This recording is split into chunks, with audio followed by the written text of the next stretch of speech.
What's up, y'all? What's up? This is your brother Big D, man, brother Darrin, man, BLERD Planet.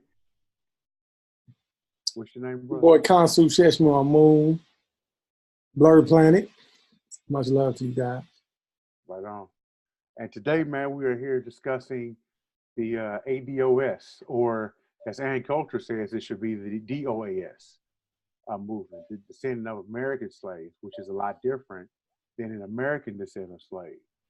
So someone can be a naturalized American and still be a descendant of slaves. They can be Haitian, they can be Jamaican, they can be from the Caribbean. And that's not what we're talking about, man. We're talking about someone whose family came from who came across that boat, 1 to 300,000. That came over there, was descendant of 1 to 333,000. They came over to the shores of the United States of America. And they went through the process of, the peonage, the overall raping, because there was no form of slavery that the world has never seen. That was the greatest atrocity the world has ever seen. And we're still actually going through that atrocity.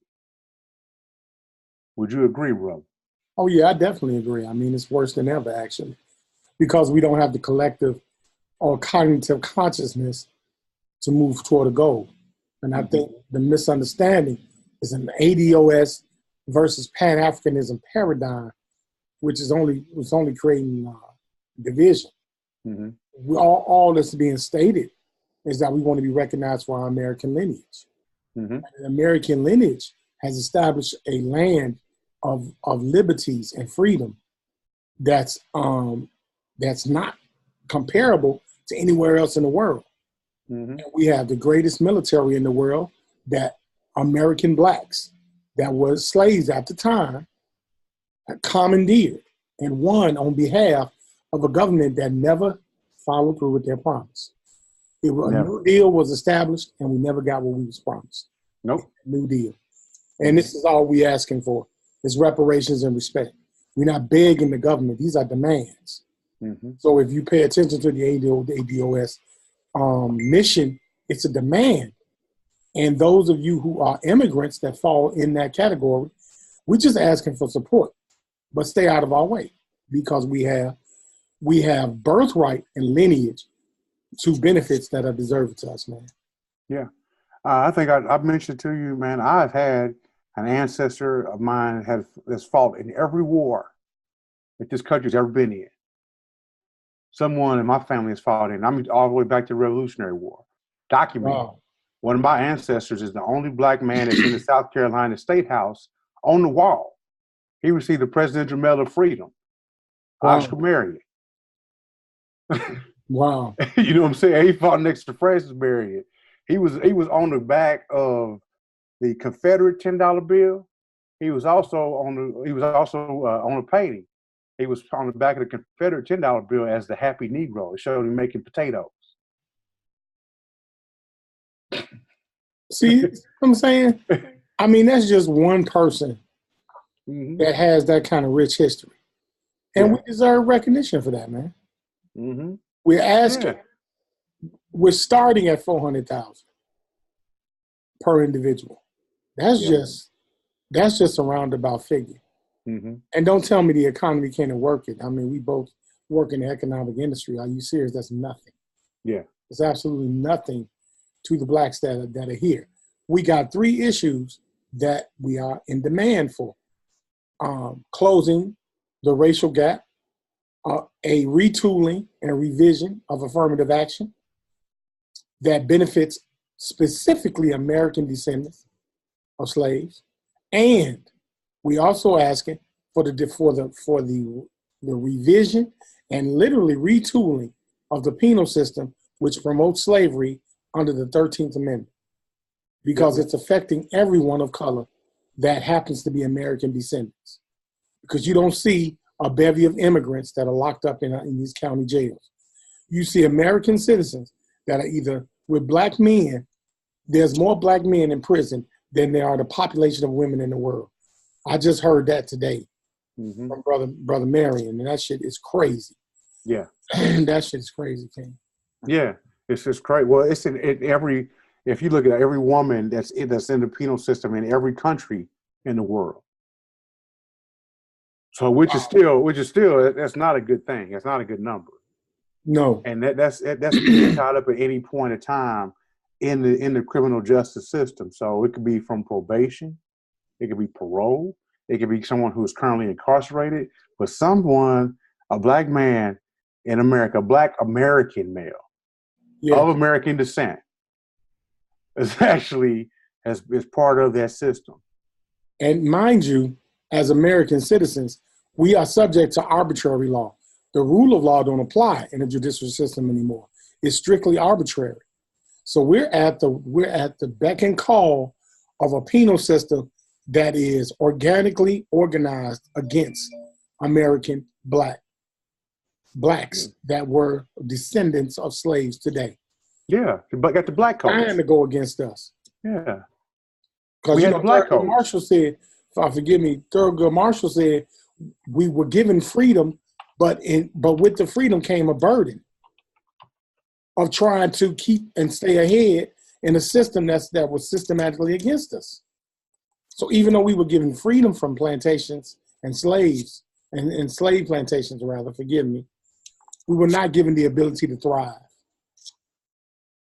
So that's a totally different situation. And we got, it's some restitution.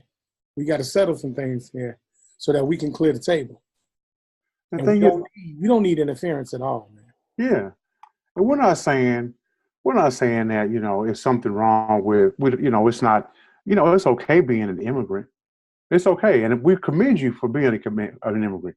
We commend you for bringing over your family, making that, deciding who was the best and brightest of your country and sending them over here to bring that to America. But you would not have had those same rights and privileges if it was not for someone over here, our people going through the black codes, going through the Jim Crow era. That's how most blacks got into the North, was Jim Crow. Right. Was to escape the black codes, where it said if you had one drop of Negro in you, one drop of black blood, you were then considered black. They wanted to figure out what ways to deal with the black American male. That's right. And so when they did that, is they say, that's when they said, all right, well, if we catch you loitering, then, there's so many things that come from the so many euphemisms that come from the treatment of American blacks with a barrel of laughs. Walking to South Carolina and they saw you had a laugh, man, and you saw a white person, you had to go stick your head in the barrel and laugh. This is true, man. It's true. I mean, American blacks have set the precedent for the entire world. Mm-hmm. We gave birth to a lot of things, and we need to be recognized for it. When we talk about the movement of emancipation, it came from America. The Black Panther Party, the NAACP, regardless of how you feel about it, the Nation of Islam, the Rainbow Push Coalition, all of these movements of emancipation, how effective they were or were not. The UNIA came from American soil. As brilliant as Marcus Garvey was 79 years ago, he had to come to America and adopt a construct of business because he created an association which had a mission and objective statement. He knew he had to come to America to do that. He didn't do it in Jamaica. He did it here. He had 700 branches in 38 states. And he learned that being taught American business. In each of those states, 38 were dues-paying members of those 700. That's where the threat was. You can't tell me those were all American. Those were all African. No, they're very small amount. He started in New York, of all places. Yeah. The Mecca of American black people. Yeah. So come on, man. It's undeniable. Yeah. It's undeniable. It's time for us, We like to quote the King of New York, if a nickel bag gets sold in the park, man, we want in. On all of it. You guys got fat where everybody else was on the street. While we was off the streets, y'all got fat. Now, we're not saying you can't eat, man, but what we are saying is it's time for us to eat off. It's our birthright. Right. When you filling out your student loan, it says white, black, Asian, or other. Mm-hmm. And you ain't checking other. You're going to use black because the term immigrant consolidates us in all that grouping. And we are not an immigrant, and we are not a minority. That does not apply to the American descendant of slaves or the American black person. The American African is supposed to be an equal in a system that has a constitution, and we are not. Yeah. We are not equal. Yeah, how can you be a Pan-African? You expect us to accept anything less than that? Yeah, I think it goes with definitions and how things are defined. I like to quote the aardvark. You know, that's something that Malcolm X talked about in his first book. In the biography of Malcolm X, one of the first words that he learned was aardvark. What is an aardvark? Because if we don't know how things are defined, we don't have a lingua franca. And once we do that, then that's when we start to have true understanding. And we need to define, what is the descendant of American slaves? Most definitely. What does Pan-African code? What's that? Yeah, we definitely need a brand new code of compensation. We need a code that creates compensation for black people, for American black people. Yeah. Yeah, let's talk about the numbers, man. Ronald Reagan. Let me see. Under President Reagan, he actually issued an order that, and let me pull it up real quick, man, for HBCUs, where the United States government was going to give HBCUs special set-asides. And under President Obama, he actually took away the majority of those.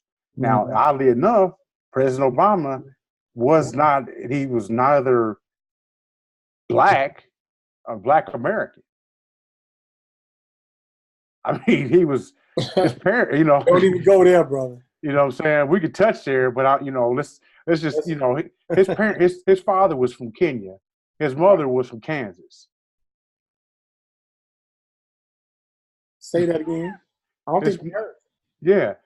His father was from Kenya. His mother was from Kansas. All right. So if that kind of gives you, let's say my mother's people were from Tennessee. My father's people was from South Carolina. So they more likely from Ghana. They more likely from Ghana, man. And the thing is as a descendant of black Americans, my family, my people fought. And I'm gonna say my people, I say it proudly, my people fought to be here. And I would not be here to this day if they would not have endured and would not have overcome the systems that were set in place for them.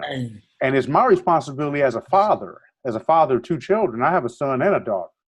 It's my responsibility to fight for them, to fight for their birthright. And the minute that I give quarter, that I'm saying to them that they're not worth it. And I can't do that. No, sir. Not as a responsible father. Let me ask you a hypothetical. Okay. The Tuskegee Airmen. Okay. Absolutely phenomenal. Yeah. It's hard for me to even watch the movie about them because they were so far ahead of their time. Do you really think they were saying we're doing this for Ghana? We're doing this for Kenya? No, they were doing it for the children, man. They were doing it for Mississippi. They was doing it for Tennessee. They was doing it for Florida. That was the consciousness back then because they believed in a system that promised them a new deal. Yeah. And so they joined the military knowing that they was going to lose their lives, man. You know that the Civil War, blacks would rather die than remain slaves? I'm getting chill bumps as you're talking about it. I mean, the ontology of an American slave. People say that slave is a bad word, but they call each other nigger, bro. And the mentality of the slave was, you know what? I'm getting ready to go to war for these Confederates. I know they ain't shit, but it's going to set us free. So I'm not going to make it home, but I'm going to war anyway. They went to war knowing they weren't coming back home. Now, this is what we had to endure as Black American families. because we lost our grandparents. Knowing when they went to war, wasn't no coming back. If you was a black man coming back from the Civil War, something happened. Amazing. Because you was on the front line. You didn't have much defense. They sent the slaves up the front, going up there first. And they cleared the way. The slaves cleared the way. So that's, man, oh, man. Yeah, I think about it, man. It's just so much respect for my American ancestors, man. As both of us, we both went to Grambling State University, a black college. Yeah. Historically black college, one of the few black colleges that were founded by a black man. You know,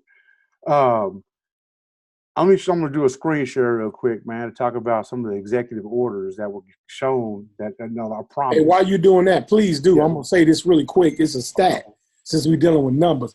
Do you know the 99th percentile of the black family? This is what's crazy, bro. Why you showing this in the screen, man?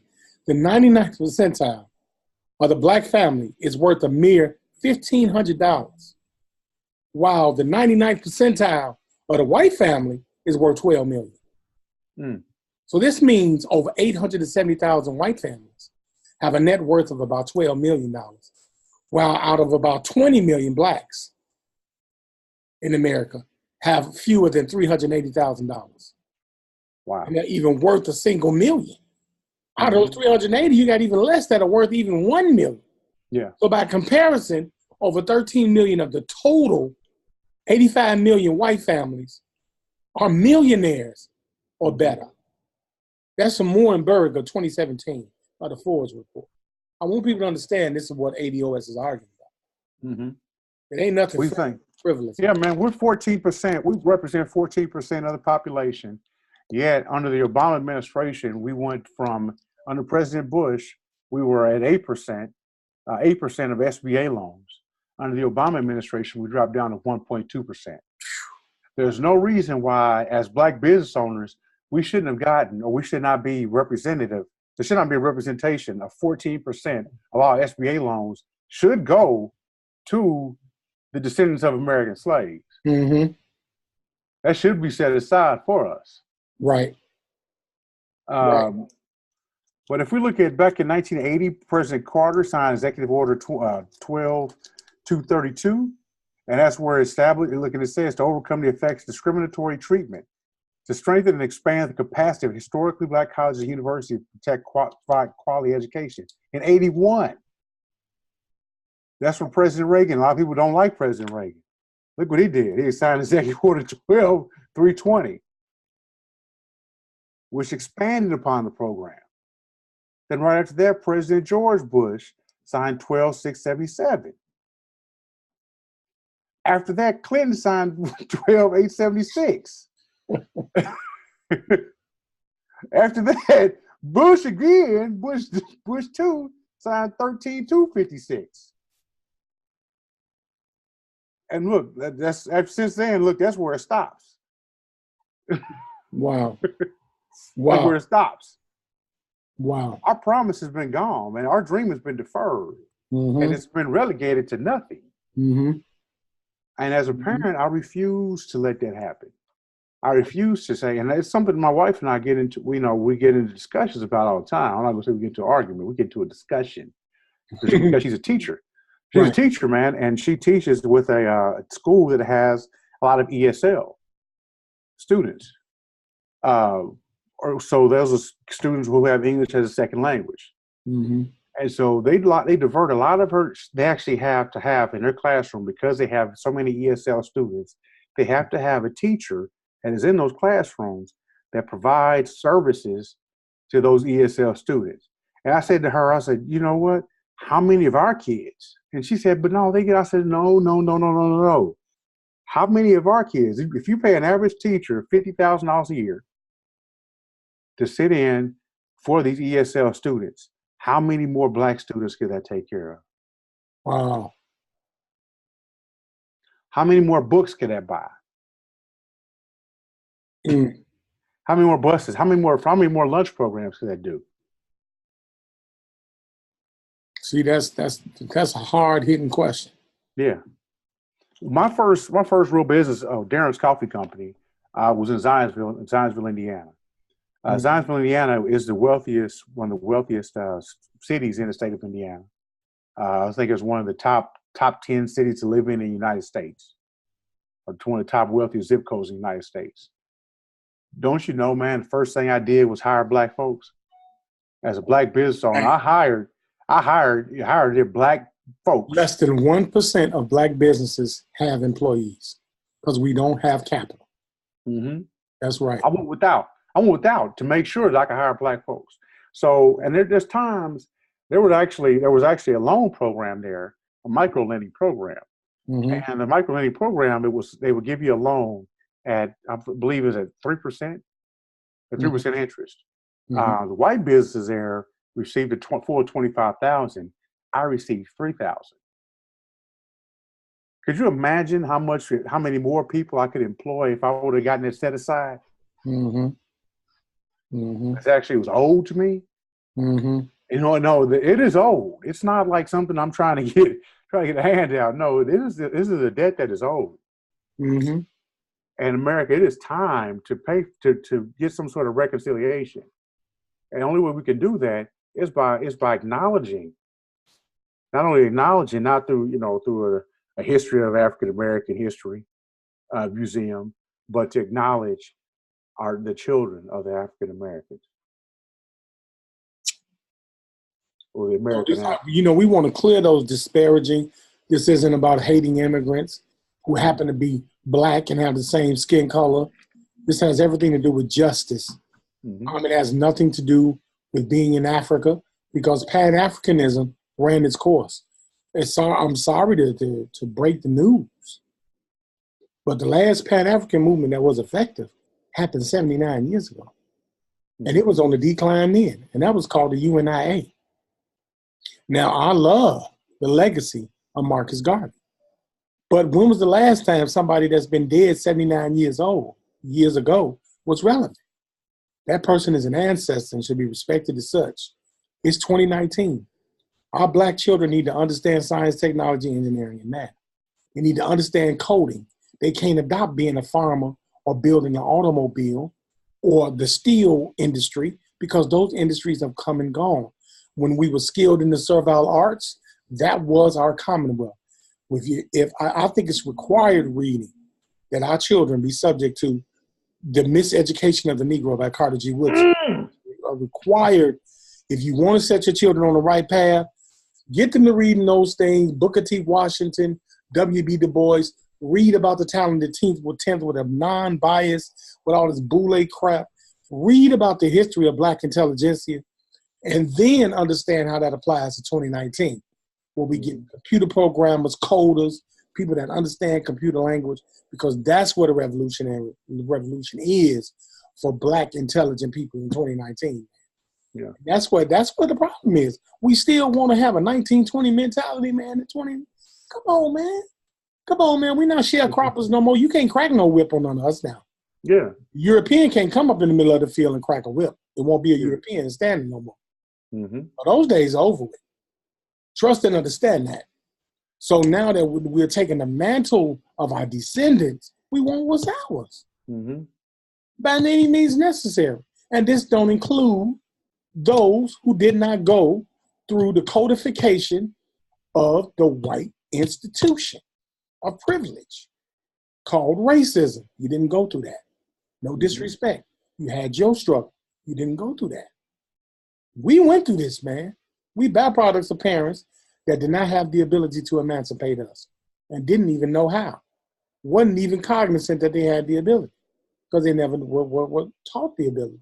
Mm-hmm. But we need to understand that. And it's not surprising to me, King, that a lot of modern day immigrants who share the same lineage are pushing back against the very people that paved the way.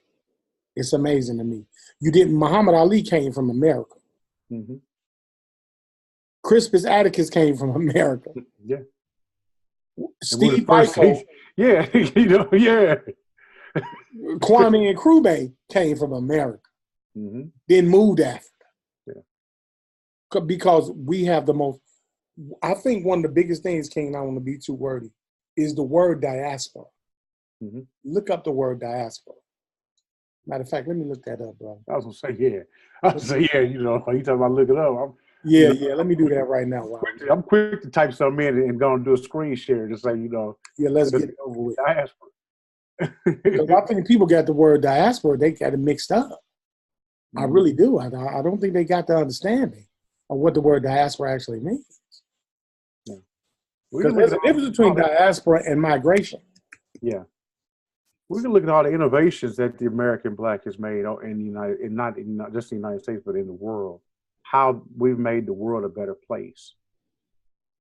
If it's been something that's brought comfort to the world, it's been because of us. And because of that, I mean, it's, you know, it is it's our birthright. That's right. Let me see. Oh, I misspelled it. That's that stamp. No, I was playing. Right. Right. But yeah, man, I mean, it's just to be, you know, to be 100% truthfully honest, man. That's what it's about. It's not saying that, you know, and that, to reiterate that point, and I'm gonna continue to beat that dead horse till that horse is dead and gone. I'm gonna sit there and whoop it. It is not about you. It is about us. And just because it is about us does not lessen you at all. All it is saying is we want a seat at the table as well. That's right. Where is our seat? That's right. Now I'm gonna share the screen. I'm gonna show you how disrespectful, how seductive we've been categorized. All right. A lot of people don't sometimes choose not to be thoughtful. That's all Black intelligentsia talks about, is being thoughtful, man. Think, you know, use your higher senses, because it's powerful, man. Let me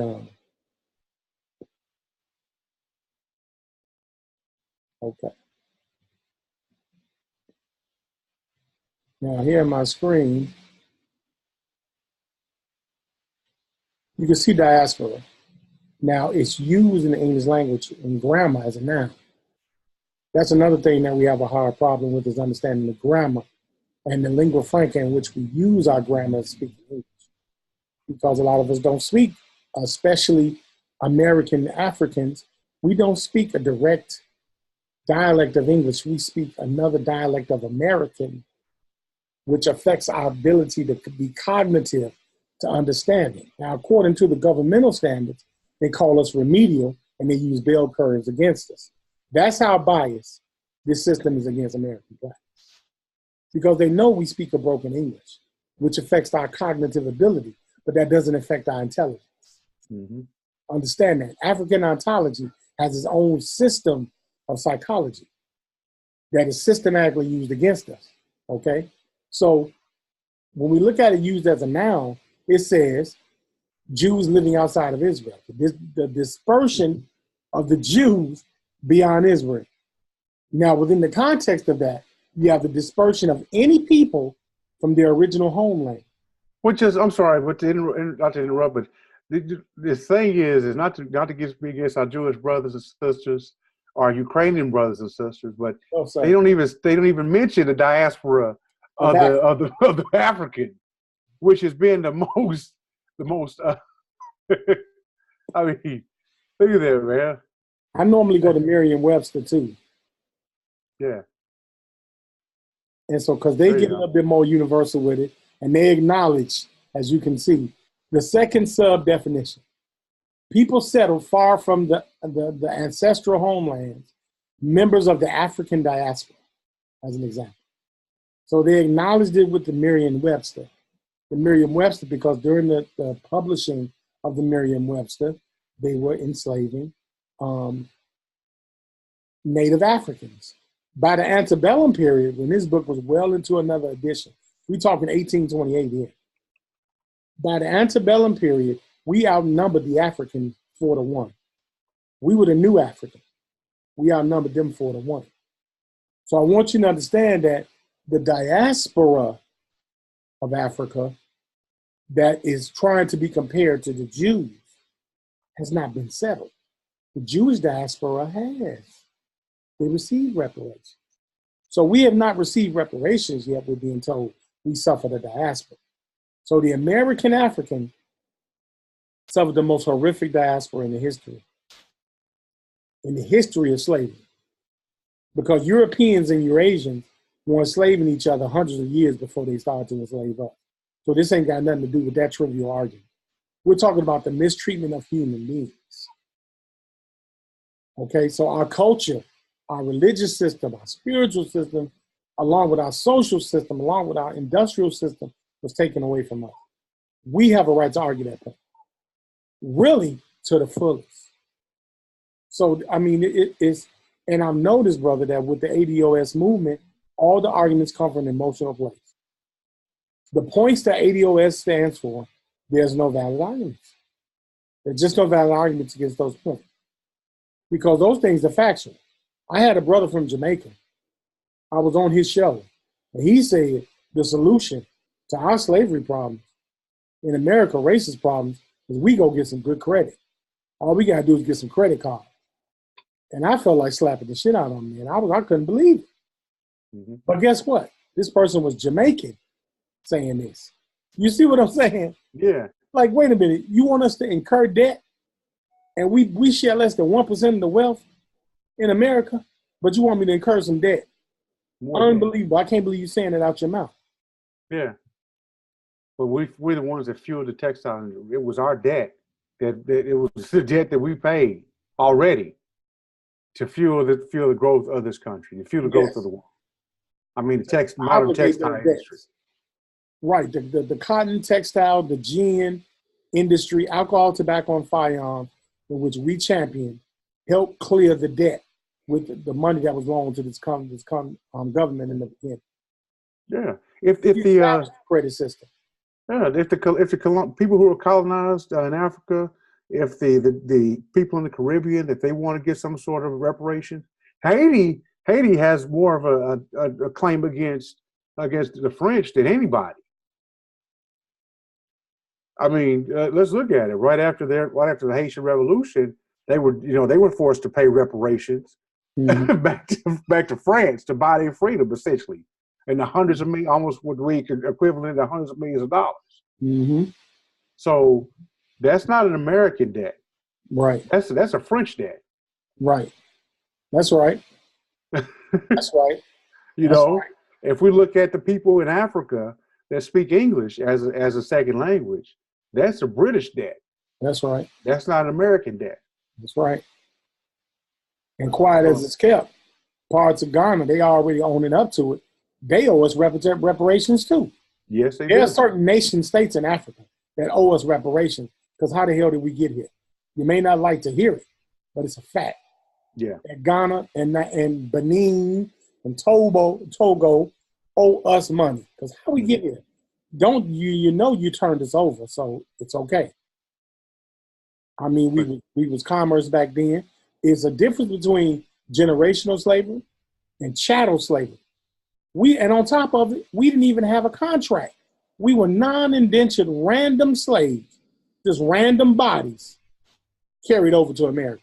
Do y'all understand the implications of that? Because we were enslaved by indentured servants. We were enslaved by indentured servants. Mm-hmm. These were still wards of Parliament that we were enslaved by. So these were immigrants that were kicked out of Britain, revolted against Britain, and then took it upon themselves to have a private contractual agreement with another entity, and then usurped the contract because we weren't paid a dime. And it was lifetime, meaning that if a non-indentured servant had a baby, that baby was automatically a slave, period. Automatically born a slave. Our children. Mm-hmm. That's horrific. That's just, it makes it. The mere thought of that is frightening. It's saddening. It's maddening. It's angry. I could go down a list, man, of everything that is all the ings that it is. Good Morning, Uncle Tom, man. Check that movie out. Good Morning. Yeah, and we actually have that on BLERD Planet. So, and I will put a link to that movie. It's the peculiar institution that we have in this country, the peculiar institution that they really couldn't really describe what it was, but except to call it a peculiar institution. Those are the only words that can describe the history of the Black American. Well, man, this has been an enlightening conversation. We had to get it out, y'all. Mm-hmm. Y'all know we had to put it out there. Yeah. This was obvious. This is right up BLERD Planet's alley. Yep. Critical thinking, man. Yes, sir. Right on, man. So, hey, thank y'all so much, man, for checking out BLERD Planet, man. You know, the home of the Black intelligentsia. Again, we're going to sign out, man. It's Brother Darrin. Brother Khonsu. There you go. All right, y'all, man. Peace. Reparations 2020, man. Yes, sir.